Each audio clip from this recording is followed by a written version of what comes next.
Thomas the tank engine has worked his branch line for many years and knows it very well.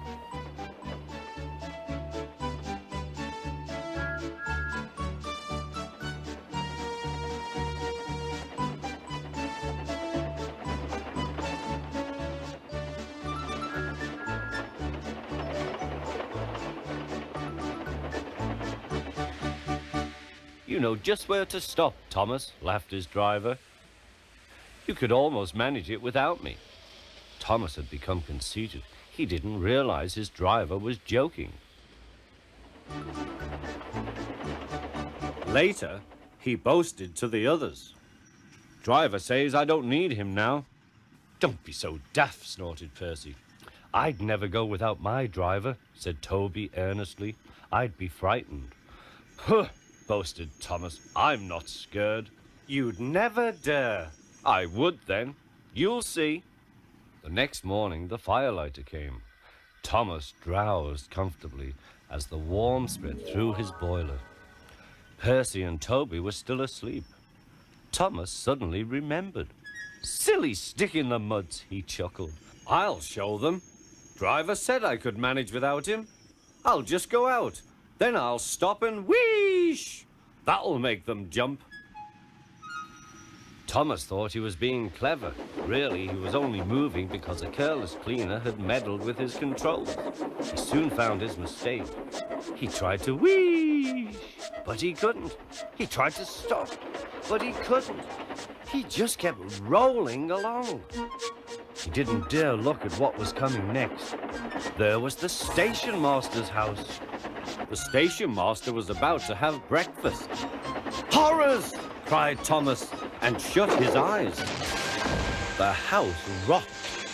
Broken glass tinkled. Plaster was everywhere. Thomas had collected a bush on his travels. He peered into the room through its leaves. He couldn't speak. The station master was furious. His wife picked up her plate. You miserable engine, she scolded. Just look what you've done to our breakfast. Now I shall have to cook some more. She banged the door. More plaster fell. This time it fell on Thomas. Thomas felt depressed. Workmen propped up the house with strong poles and laid rails through the garden. Meanwhile, Donald and Douglas arrived.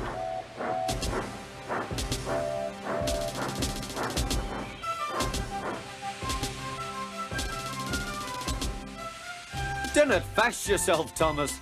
We'll soon have you back on the rails, they laughed.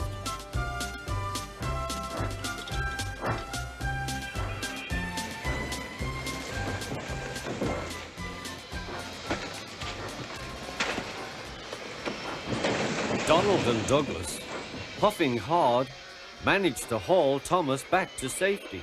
Bits of fencing, the bush, and a broken window frame festooned his front, which was badly twisted. The twins laughed and left him. Thomas was in disgrace. There was worse to come. You are a very naughty engine. I know, sir. I'm sorry, sir. Thomas's voice was muffled behind his bush. You must go to the works and have your front mended. It will be a long job. Yes, sir.